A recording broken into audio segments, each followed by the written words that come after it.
바울이 기록한 모든 서신 중에 가장 감정적으로 가장 이렇게 격하게 적힌 서신이라고 해요. 그만큼 갈라디아 교인들을 향하여서 바울의 마음이 지금 격동되어 있는 겁니다. 너무 답답하고 안타까워서.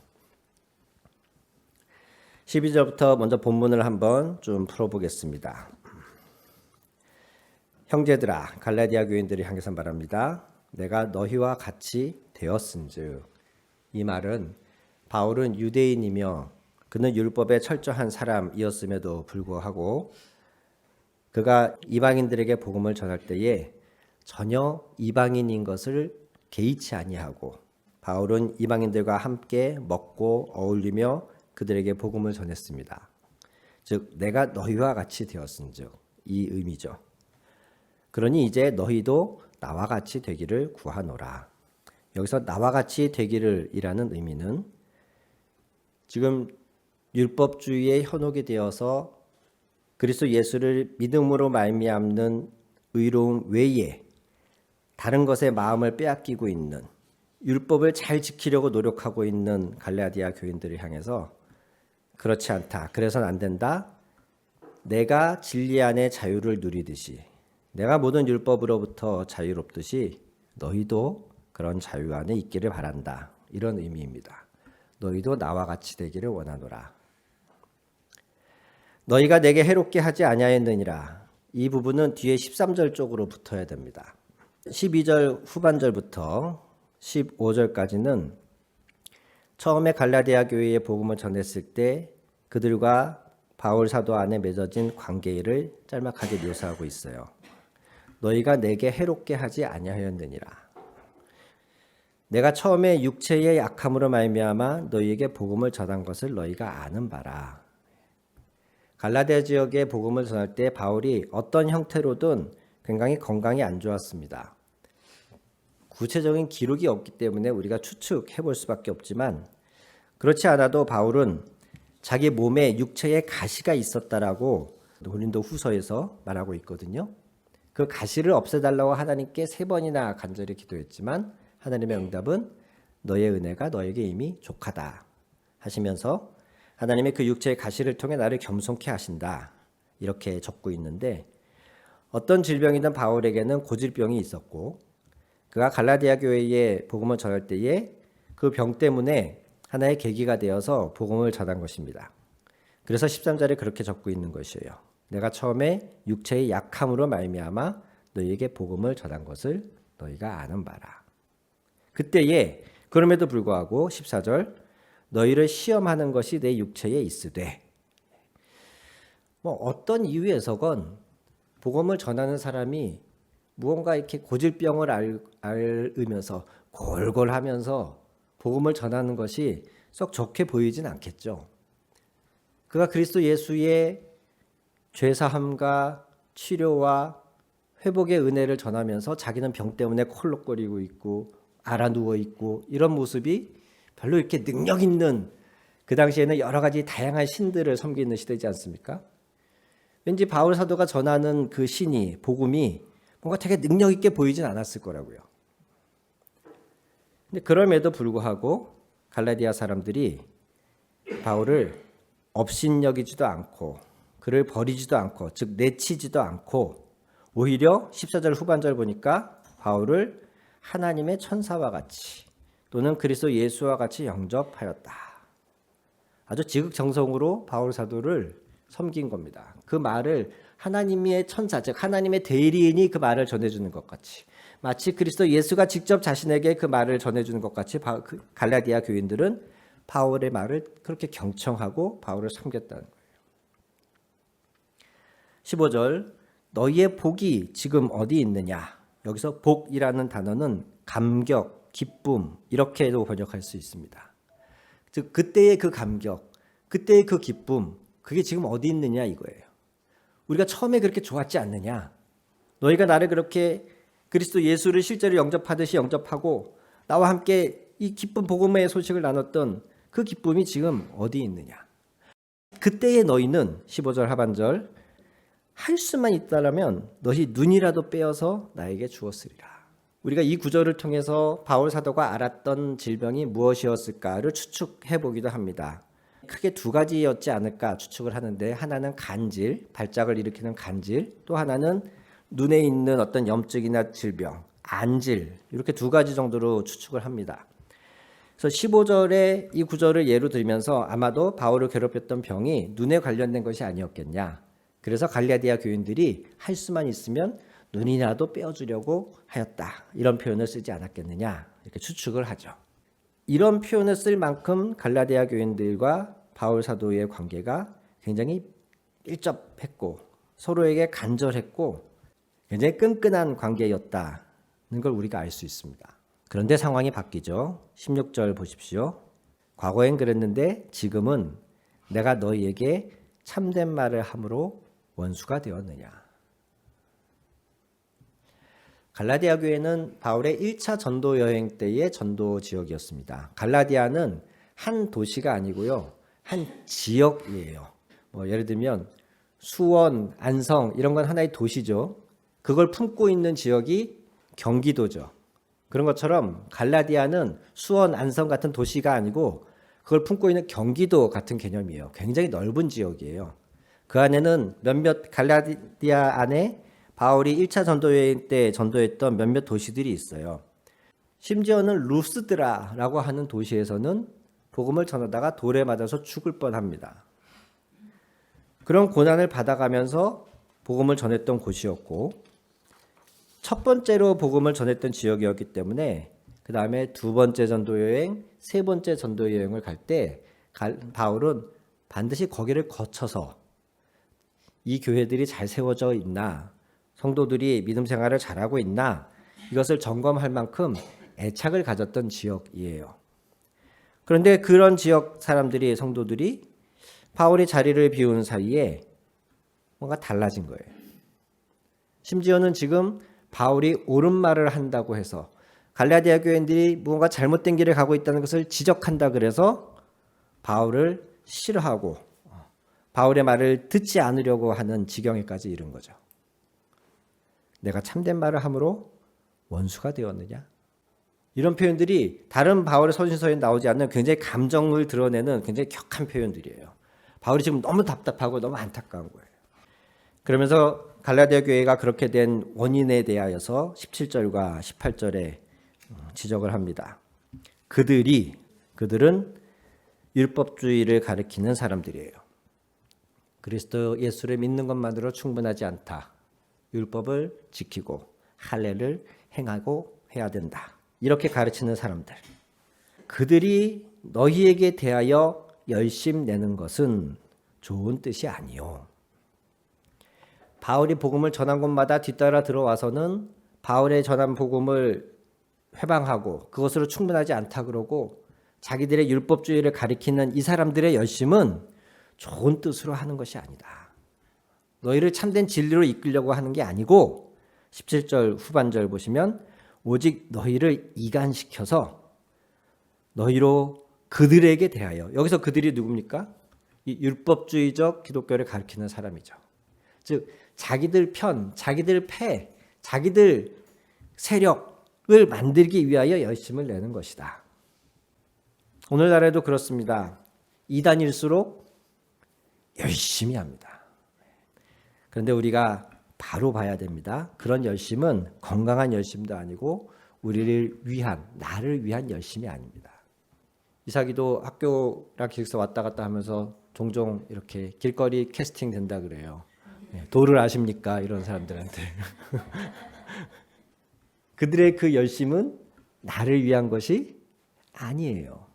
자기들을 위한 거예요. 나를 어떻게든 꼬셔서 나로부터 어떤 유익이든, 나의 노동력을 취하든 나의 금전을 취하든 나로부터 자신들의 유익을 삼으려는 열심이지 나의 유익을 위한 게 아니에요. 바울 사도의 뒤를 따라 들어와서 잘못된 진리를 가리키는, 거짓 복음을 가리키는 그들의 열심 또한 너희를 위한 것이 아니다.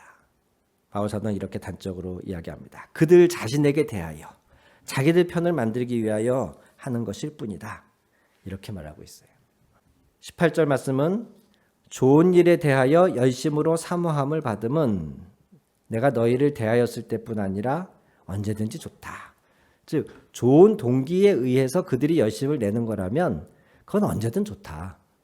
내가 너희와 같이 있든 너희와 떨어져 있든 좋은 일로 열심을 내는 사람들이 있다면 그건 내가 환영한다. 그거를 뭐라고 하는 게 아니다. 열심 자체를 뭐라고 하는 게 아니다. 그 열심이 잘못된 동기에서 나온 열심, 그런 사람들을 경계해라. 이렇게 바울 사도는 말하고 있습니다.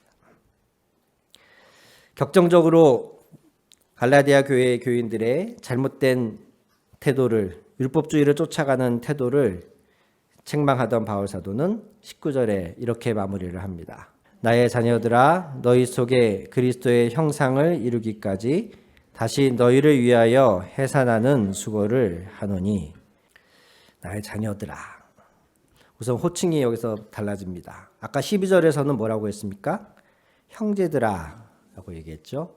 그런데 19절에 와서는 바울이 무언가 자신 안에 새로운 다짐을 하면서 그들을 나의 자녀들아 이렇게 부릅니다.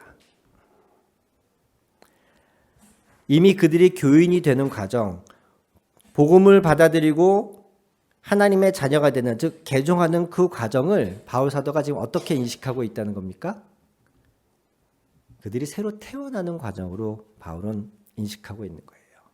그 과정을 위하여서 내가 수고하였다. 나의 복음 전함이, 그들을 선교하고 그들을 섬김이 그들을 새롭게 태어나게 하는 과정이었다라고 바울 사도는 지금 고백하는 거예요.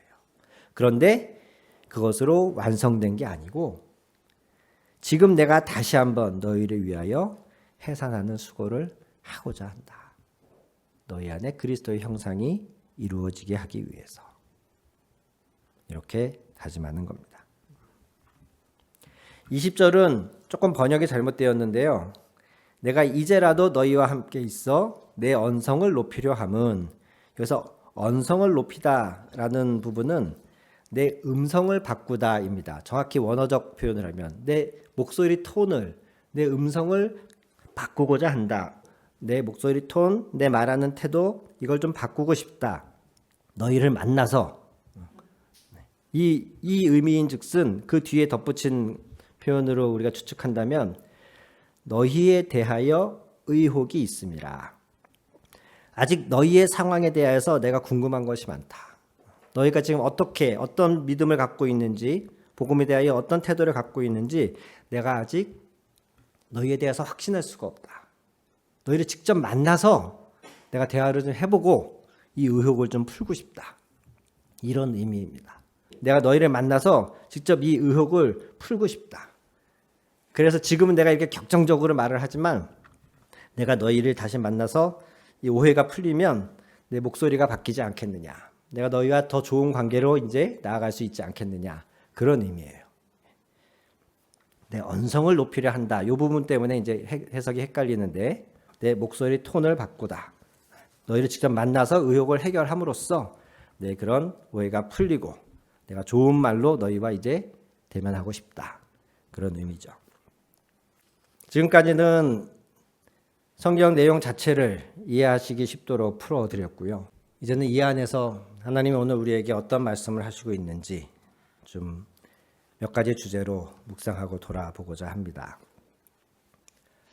바울 사도와 갈라디아 지역 교인들의 첫 만남은 대단했네요. 지금 보니까. 여러분은 저를 하나님의 천사와 같이, 그리스도 예수와 같이 이렇게 보고 계십니까? 저도 평신도로서, 청년으로서 신앙생활할 때 담당 목사님을 그런 태도로 본 적은 없었던 것 같아요. 이게 보통 일이 아니죠. 자신들에게 복음을 전해준 그 사람에 대해서, 성경을 가르쳐주는 그 사람에 대하여서 이만한 존중과 존경의 표현이 또 어디 다른 데 있을까 싶을 만큼 갈라디아 교인들이 바울을 대하는 태도는 굉장했습니다. 바울 안에 있는 연약함이 있음에도 불구하고 그렇게 했습니다. 아마도 바울 역시도 그런 갈라디아 교회 교인들의 태도를 보면서 굉장히 감동받고 뭔가 큰 은혜를 받지 않았을까 추측을 해볼 수 있어요. 그런데 지금 그 관계가 어떻게 되었습니까? 바울 사도가 직접 우리가 이제 원수냐? 라고 물을 만큼 굉장히 악화됐어요. 심지어 자기가 최초의 가장 첫 선교 여행에서 복음을 전했던 지역이었고 그 뒤로도 꾸준히 중간중간 점검을 하면서 살폈던 교회가 지금은 잘못된 교리를 쫓아가고 있다는 소식에 바울 사도는 너무 가슴이 아프고 답답했습니다. 너희가 잘못됐다라고 말을 하니까 갈라디아 교인들은 그런 바울의 말을 들으려고도 안 하고 그를 싫어하는 지경에까지 이르게 된 거죠. 어떠세요? 여러분 이런 자초지종을 설명을 들어보니까 어떠세요? 지금 갈라디아 교회와 사도 바울 사이의 이 상황이 막 듣는 여러분도 답답하지 않으세요? 막 속상하고. 우리가 한 가지 사실을 인정해야 합니다. 교회가 완전하지 않다는 것이죠. 사회에서 겪는 문제들 교회 안에서도 똑같이 겪습니다. 갈라디아 교회만 뭐 특별히 이상한 교회라서 문제가 있었던 게 아니고요. 오순절 성령 강림의 강력한 역사가 있었던 예루살렘 교회, 예수님 곁에서 3년 동안 직접 훈련받았던 사도들이 몽땅 같이 참여하고 멤버로 있었던 초대교회 예루살렘 교회마저도 뭐 시간이 불과 얼마 지나지도 않은 시점에 문제가 발생합니다. 그들 안에 자기의 재산을 다 팔아서 가난한 자들에게 나누어 주고 서로 내 것을 내 것이라 하지 아니하면서 유무상통 이렇게 지내던 초대 예루살렘 교회마저도 시간이 조금 지난 뒤에 헬라파 과부들이 상대적으로 차별을 받는 이런 상황이 되어져요. 과부라고 하면 그 당시에 동시에 경제적으로도 공공한 위치에 있던 사람들이었고 교회 공동체는 그런 사람들을 위해서 섬기고 도왔습니다. 유대인들 안에 두 종류가 있었는데 유대 지역에서 나고 태어나고 생활한 그러니까 오리지널 유대인들이 있는가 하면 이방 지역에서 유대인이었지만 일찌감치 이스라엘 왕국이 망하면서 이방 지역에 포로로 끌려가고 생활했던 유대인들이 많았거든요. 우리가 디아스포라라고 하는 사람들. 그런 사람들이 스스로는 유대인의 정체성을 갖고 있었지만 이미 여러 문화적인 측면이나 언어적인 측면에서는 굉장히 이방화, 즉 헬라화 되어 있는 사람들이었어요. 그런 사람들이 모여서 같이 있다 보니까 자연스럽게 나뉘어지게 되면서 이런 헬라파 유대인들에게 속한 과부들이 구제하는 과정에서 차별받는 일이 생겨요.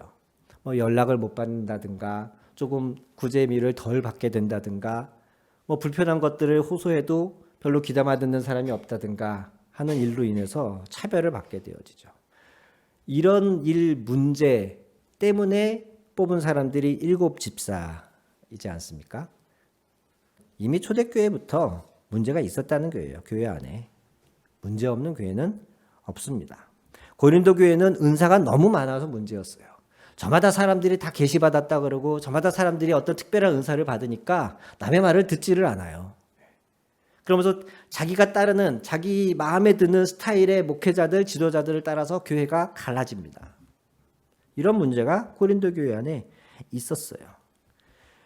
빌립보 교회 안에도 이런 비슷한 분열의 문제가 있었고 그래서 바울 사도는 말하기를 너희가 같은 마음을 품어라. 이렇게 권면합니다. 우리가 교회 안에서 가장 시험에 들고 사람들이 힘들게 하는 부분이 이런 부분이지 않을까 생각합니다. 교회에서도 세상에서 겪는 어려움을 똑같이 겪고 세상에서 만나는 이상한 사람들 교회에서도 똑같이 만납니다. 아니 더 나아가 좀 더 만나게 되는 것 같아요. 교회라서 더. 왜냐하면 요즘 여러 동영상이나 책들이나 이런 데를 보면 자기 자신을 소중하게 여기라는 메시지들이 굉장히 많습니다. 저는 여기에 대찬성입니다. 근데 이제 문제는 기독교적 관점에서 자기 자신을 소중하게 여기는 것하고 세상적인 관점에서 자기 자신을 소중하게 여기는 것이 조금 다를 수 있습니다. 아니 당연히 다를 수밖에 없습니다. 대표적인 예로 몇몇 사람들의 유형을 얘기하면서 이런 사람들과는 최대한 빨리 관계를 끊어라. 이렇게 메시지를 줍니다. 예를 들면 가장 가까운 친구인데 나를 자신의 감정 쓰레기통으로 만드는 사람. 그런 사람이 있어요. 종종. 이게 어떤 유형이냐면 만나면 온갖 자신이 힘들고 불편하고 어려운 얘기를 다 쏟아내요. 내 얘기는 별로 들으려고 하지 않고 내가 자신과 친하다는 이유로 너는 친구지 이러면서 자기 자신의 온갖 힘들고 어려운 얘기를 다 쏟아내요. 그럼 그걸 들어줘야 돼. 근데 그것도 하루 이틀이죠. 그리고 나는 뭐 어려운 일이 없나요? 나는 힘든 일이 없나요? 나도 좀 내 얘기 하고 싶은데 내 얘기는 별로 듣질 않아. 내가 한 10분 얘기하면 자기 얘기 1시간 하고. 나 자신을 자신의 감정 쓰레기통으로 여기는 그런 사람. 이런 사람은 빨리 손절해라. 이게 일반적인 세상에 주는 자기 자신을 소중하게 여기라고 할 때의 메시지입니다. 언제까지 그런 사람 옆에서 내가 나 스스로를 감정 쓰레기통으로 만드느냐. 그럴 필요 없다. 빨리 손절해라. 그런데 교회에서 그럴 수 있나요? 교인 중에 누가 그런다 그래서 교회 안에서 그 사람과 손절하고 심하게는 그 사람을 교회 나오지 말라고 교회가 그럴 수 있나요? 교회는 그러면 안 되죠. 교회는 그럴 수 없죠. 그러다 보니 제가 볼 때는 교회에 사실은 세상에서는 피해버리면 그만인데 그 사람하고 안 만나고 연락 안 하면 그만인데 직장에서 만난 이상한 사람 내가 직장 옮겨버리면 그만인데 교회에선 그럴 수가 없다 보니까 오히려 교회 안에서 더 많은 관계의 어려움과 부딪히는 일들이 일어난다고 저는 생각합니다. 그런데 이런 식으로 접근을 하니까 교회에 대한 기대를 포기하시는 분이 있더라고요. 여러분 이것도 잘못입니다. 세상이 겪는 모든 문제를 교회 안에서도 똑같이 겪는다는 것까지는 우리가 인정해야 되고 동의해야 하지만 그럼 그렇기 때문에 교회와 세상이 하나도 다를 거 없다? 교회에 대한 모든 기대를 포기하고 그냥 나 하나 예수님만 잘 바라보고 가다가 죽어서 천국 가면 된다? 이건 역시 오해이고 잘못입니다. 제가 볼 때 교회가 세상과 가지는 가장 결정적인 차이는 그 안에서 일어나는 일들은 세상과 다를 거 없지만 똑같이 우리는 관계에 어려움이 있고 다툼이 있을 수 있고 전에도 말씀드렸습니다만 우리는 세례받고 믿음 생활하는 와중에도 우리의 마음이 주님 앞에서 바르지 않은 그런 사람들이 많아요. 우리의 마음은 하루아침에 바뀌는 게 아니거든요. 그런 사람들이 같이 신앙생활 하다 보면 어려움이 생기죠. 문제가 생기는 것까지는 세상과 다를 게 없는데 교회가 결정적으로 세상과 다른 것은 그 문제를 머리이신 그리스도께 가지고 가는 것이 다릅니다. 그래야 교회입니다. 그 문제를 자기 자신들의 경험으로 또는 어떤 사람들을 모아서 파워를 만들어가지고 그 파워로 해결하는 것이 아니고 그 문제를 가지고 머리이신 그리스도께 그리스도가 머리라는 의미가 뭐겠어요? 그분이 판단하고 그분이 결정하는 것대로 몸이 움직여야 된다는 거 아니겠습니까? 세상 사람들은 다양한 방식으로 자기에게 유리한 방식으로 그 문제를 해결하려고 하겠지만 교회에서만큼은 그 어려움과 문제를 가지고 그리스도께 나아가는 것입니다. 이것이 세상과의 결정적인 차이입니다. 이것을 배워야 참 교인, 참 그리스도인인 것이에요. 오늘 본문 안에서 우리는 첫 번째로 교회가 겪는 여러 문제나 어려움 이것이 당연한 것이며 우리가 그것을 이상하게 여기거나 그것으로 인해서 시험에 들지 맙시다 라고 여러분들에게 말씀드리고 싶고요. 두 번째로는 우리 한 사람 한 사람이 지속적으로 그리스도의 형상이 되어가야 한다. 이렇게 말씀드리고 싶습니다. 바울은 갈라디아서에서 우리가 1장, 2장을 보셔서 기억을 하시겠지만 이미 갈라디아 교인들이 향해서 너희가 하나님의 자녀다, 하나님의 아들이다 이미 그렇게 선언합니다. 너희가 아들임으로 그 아들의 영을 우리에게 주어서 하나님을 아빠, 아버지라고 부르게 하셨느니라. 갈라디아 2장에 나오는 말씀이에요. 이미 우리를 하나님의 자녀라고 아들이라고 이미 선언해요, 바울은. 그런데 지금 다시 4장 19절에서 뭐라고 하고 있어요? 너희 안에 그리스도의 형상이 이루기까지 내가 다시 해산의 수고를 하겠다. 정리하자면 우리가 하나님의 아들, 하나님의 자녀라는 신분은 얻었지만 우리 안에 아직 그리스도의 형상은 만들어져 가고 있는 과정이라는 겁니다.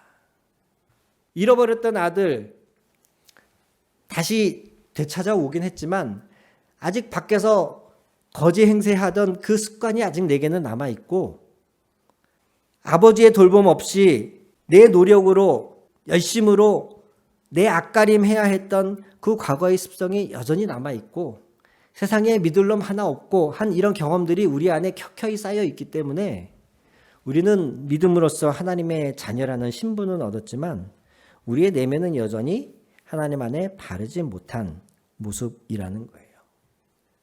하나님의 자녀가 되는 것과 그리스도의 형상이 되어가는 것은 별개입니다. 우리는 하나님의 자녀가 되었기 때문에 그리스도의 형상으로 자라가야 되는 거예요. 이것은 과정입니다. 우리가 죽을 때까지 거쳐야 될 과정. 이것을 신학적으로 말하면 성화인 것이죠. 여러분 기억하십시오. 갈라디아 교회 교인들도 하나님의 자녀였지만 아직 그리스도의 형상으로 완전히 지어진 상태는 아니었구나. 동시에 나도 우리도 하나님의 자녀이지만 아직 더 만들어져 가야 되겠구나. 아직 더 다듬어져 가야 되겠구나. 이것을 위해서 마지막 세 번째입니다. 바울 사도는 해산의 수고를 내가 다시 자청해서 하겠다라고 말하죠. 여러분 수고해야 됩니다. 하나님의 형상으로 되어지는 것은 자동이 아닙니다. 가만히 감나무 밑에서 입 벌리고 있으면 떨어지는 것이 아닙니다. 수고해야 됩니다. 수고라고 번역한 이 단어는 원래의 의미는 사실 고통이에요. 내가 해산의 고통을 다시 겪겠노라 라는 의미예요. 수고보다도 좀 더 강력하게 느껴지지 않으세요? 우리는 성경에서 예수님이 토기장이시며 우리는 진흙이다라는 표현을 압니다. 진흙이 하나의 완벽한 작품으로 나오기까지는 여러 과정을 거치죠. 처음에는 흙을 떠와서 그 흙 안에 있는 불순물들을 골라내고 떡매 같은 거로 진흙을 막 때립니다.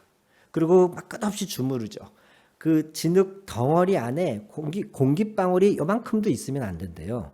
그러면 그 공기방울이 나중에 가열될 때에 확장되면서 그릇을 깨트린다는 거예요. 그래서 아주 찰떡같이 정성을 들여가지고 진흙을 반죽을 해요. 이 반죽부터가 굉장히 중요하대요. 근데 진흙의 입장에서 봤을 때 그 반죽 당하는 과정이 쉽겠습니까? 불순물이 빠져나가고 공기방울이 빠져나가고 원치 않는데 온갖 주무름을 받는 그 상황은 굉장히 불편하기 마련입니다.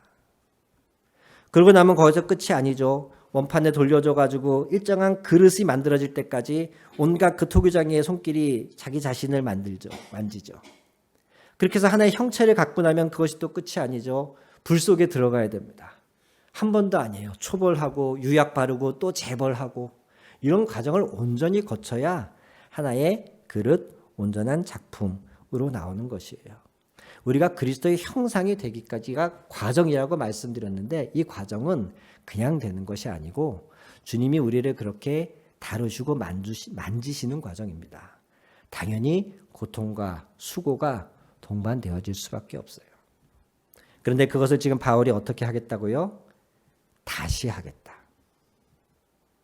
이미 한 번 했어요. 이미 한 번 했는데 그것이 좌초될 위기에 놓였잖아요. 그것이 잘못된 교리와 잘못된 가르침 때문에 지금 교인들이 흔들리고 있잖아요. 이 상황에서 바울 사도는 에이 내가 헛짓거리 했네 이러고 포기하는 게 아니고 자기를 그렇게 극진히 섬겨주던 갈라디아 교인들이 자기를 배신한 것 때문에 실망하고 낙심해가지고 저기 구석방에 처박혀 있는 게 아니고 지금 바울 사도는 어떻게 하겠다고요? 다시 수고하겠다. 다시 이 해산의 고통을 내가 통과하겠다. 왜? 너희 안에 그리스도의 형상이 아직 온전치 않아서 그것을 다시 이루려면 내가 이 수고를 해야 되겠다. 이렇게 이야기하고 있습니다. 사랑하는 성도 여러분, 이 수고가 어디 바울 사도만의 수고였겠습니까? 갈라디아 교인들의 입장에서도 바울 사도가 이렇게 열심으로 포기하지 않고 갈라디아 교회 교인들에게 야 니네 지금 잘못 가고 있어. 율법주의는 잘못된 거야. 라고 계속 바울 사도가 그렇게 말하면 그걸 듣는 갈라디아 교인들은 어떻겠어요? 역시 불편하죠. 바울 사도의 궁극적인 목적은 뭡니까? 갈라디아 교인들이 그래서 결국 자기들이 지금 쫓고 있는 이 율법주의를 포기하고 이거 잘못됐어 라는 걸 인정하고 다시 돌아오는 게 바울 사도의 목적이지 않겠습니까? 그걸 지금 누가 해야 되는 거예요? 갈라디아 교인들이 해야 되는 거예요. 내가 지금 잘못했구나. 내가 험한 데 가서 성경 공부하고 있었구나.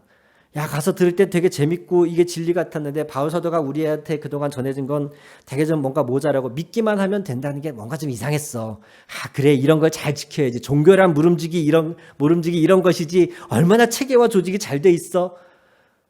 자기 딴에는 그것이 좋아 보였고 거기서 확신을 얻었고 열심히 했잖아요.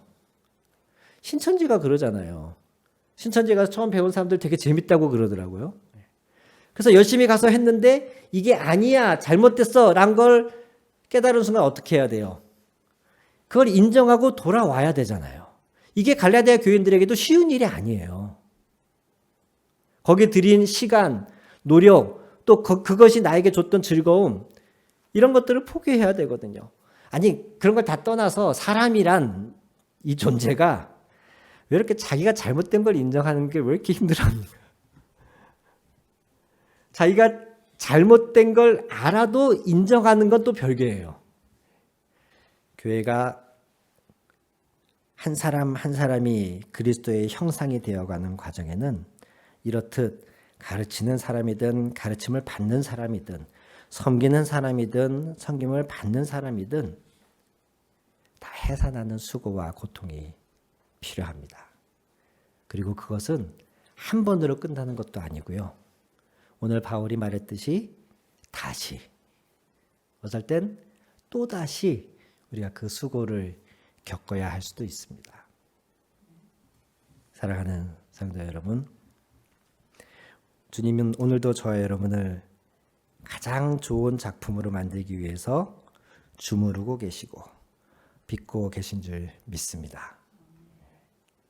지금까지 내게 일어났던 일이 어떠하였건 간에 교회 안에서 내가 겪은 일들이 나를 기쁘게 했건 슬프게 했건 아프게 했건 힘들게 했건 그 모든 과정을 주님은 나를 만들기 위한 재료로 사용하고 계시고, 오늘 우리가 포기하지 않고 다시 전 오늘 본문에서 한 단어만 뽑으라 그런다면 이 다시라는 단어를 뽑고 싶어요.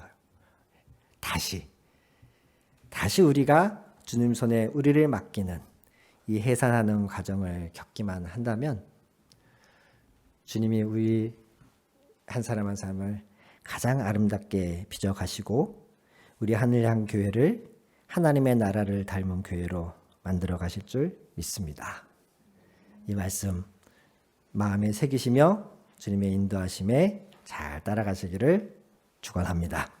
아멘. 같이 기도하시겠습니다.